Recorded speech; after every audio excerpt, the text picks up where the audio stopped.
So we're picking up in Chapter 9 with Hitler and Nazism in Germany, starting with the roots of National Socialism. So National Socialism grew out of some complex developments, namely extreme nationalism and extreme racism. And these were two ideas that captured the mind of Adolf Hitler. And Hitler, of course, dominated Nazism for as long as it lasted.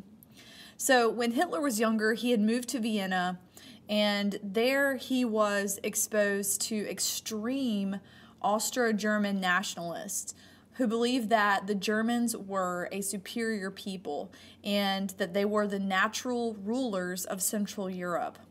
And in Vienna, Hitler pretty much absorbed anti-Semitism, a hatred for the Slavs, and he developed like a crude distortion of social Darwinism, the superiority of Germanic races, and inevitably of racial conflict. Hitler had served in World War I as a dispatch carrier and was deeply devastated when Germany lost the war in 1918. And he was convinced that Jews and Marxists had stabbed Germany in the back, and so he vowed to fight on against them. So in 1919, the war was over, and Hitler joined the German Workers' Party. And this was a really small extremist group that denounced Jews, Marxists or communists, and Democrats. And they promised a uniquely German National Socialism that would abolish capitalism and create a mighty people's community. And so in 1921, Hitler had actually gained control of this small yet growing party, and he renamed it the Nazis. And at that point, he pretty much became a master of mass propaganda and political showmanship. And so in 1923, it looked like the Weimar Republic was on the verge of collapse. They couldn't make their reparation payments. They were faltering, and so Hitler organized an armed uprising in Munich, and it was called the Beer Hall Putsch. And this was a very poorly planned coup, or an overthrow of the state, and it ended in Hitler's arrest. So at Hitler's trial, he violently denounced the Weimar Republic, and in doing so, he gained enormous publicity. And so he was thrown in prison. He had a very short prison sentence, but he used that time to dictate his book, Mein Kampf, or My Struggle. And in it, he just laid out the basic ideas, or his basic ideas on racial purification and the Germans' need for Lebensraum, or living space, that would increasingly define National Socialism. And he also came up with the idea of the leader-dictator, or Führer, and also gave a vision of war and conquest where the German master race would colonize and ultimately replace the subhuman races like the Jews and the Slavs across East Central Europe. So during the years of prosperity and stability, 1924 to 29, Hitler was able to build up the Nazi Party. And then, of course, the Great Depression hit in 1920, and it just brought the ascent of National Socialism.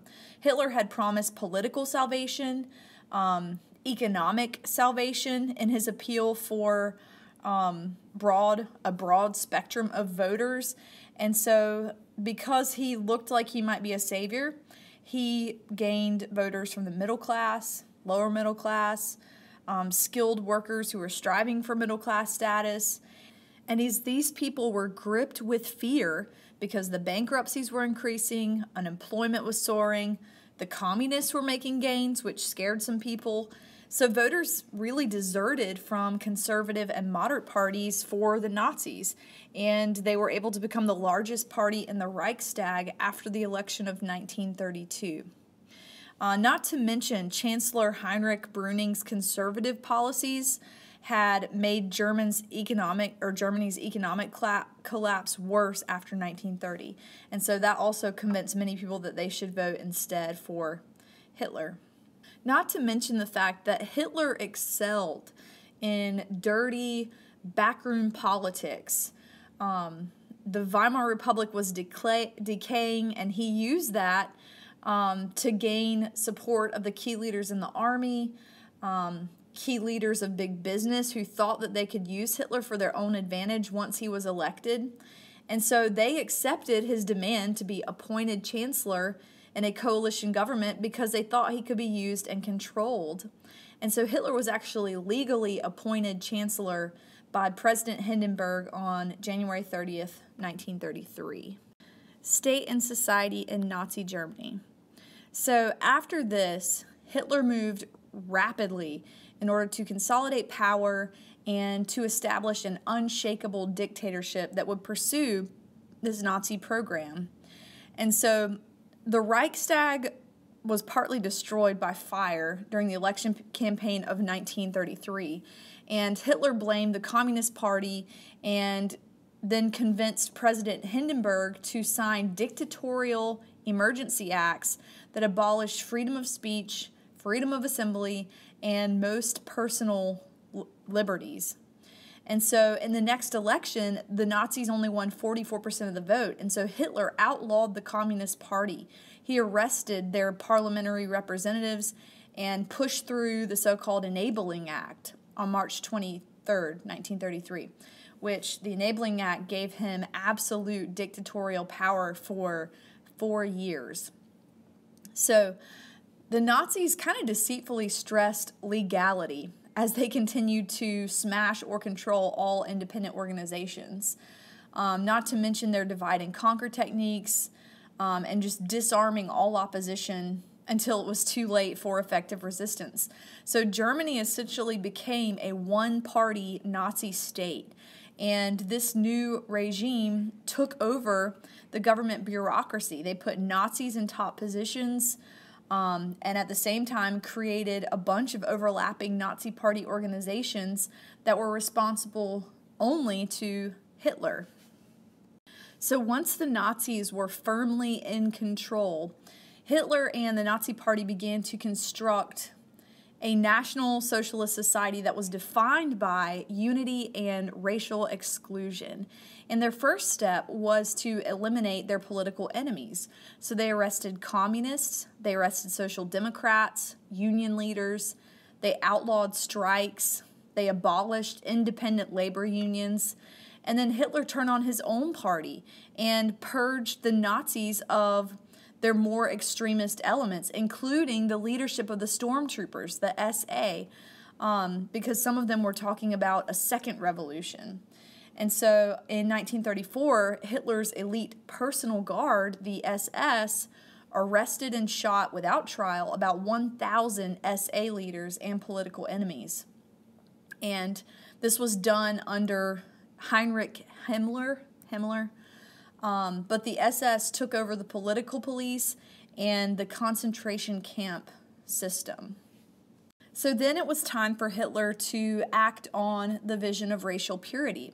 And so he and the Nazis began to persecute those that were deemed incapable of contributing to the master race. So particularly Jews, Slavic peoples, gypsies, homosexuals, the handicapped, anybody else who would be considered an asocial person.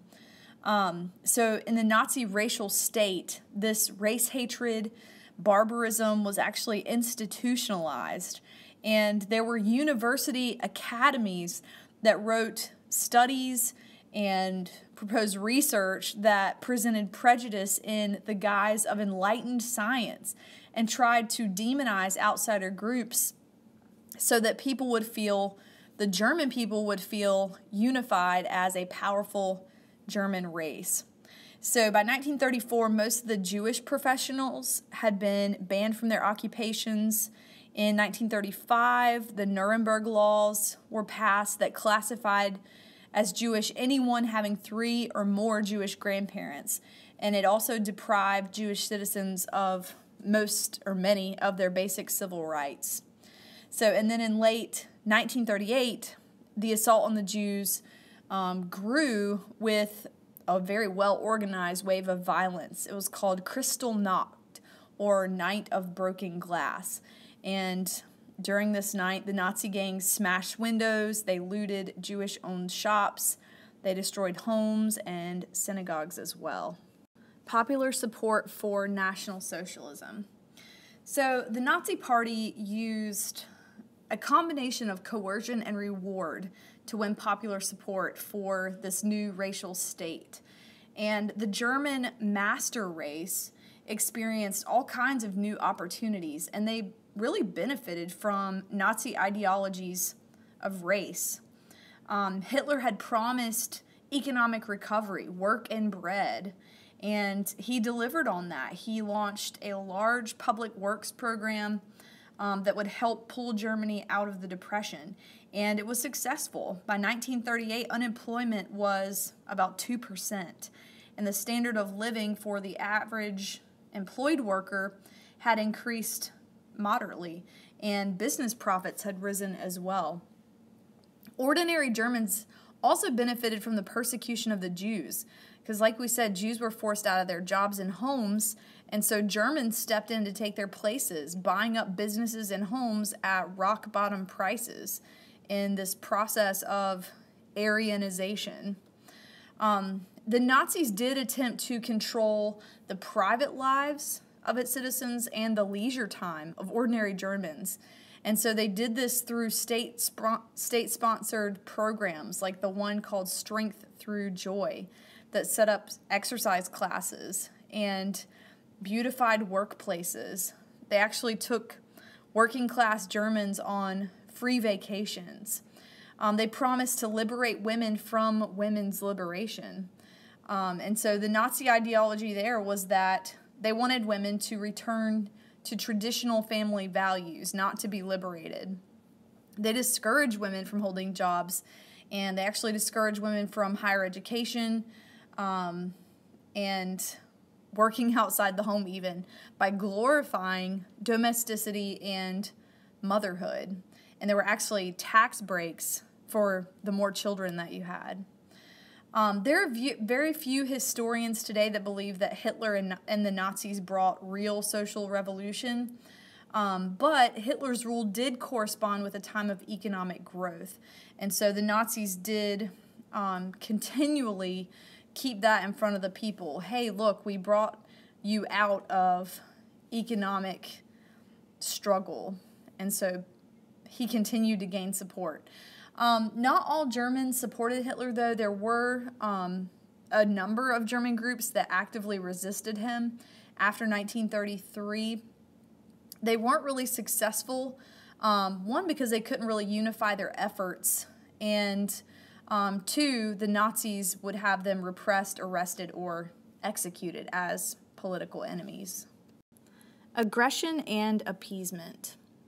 So early on, Hitler was really careful to camouflage the Nazis' expansionist policy. He had mentioned race and space. You know, he wanted to take over large portions of Europe for more living space to carry out this Nazi society that he had planned out, but at first he didn't come right out with that. He did send a clear message, though, in October of 1933 about his expansionist policy when he withdrew from the League of Nations.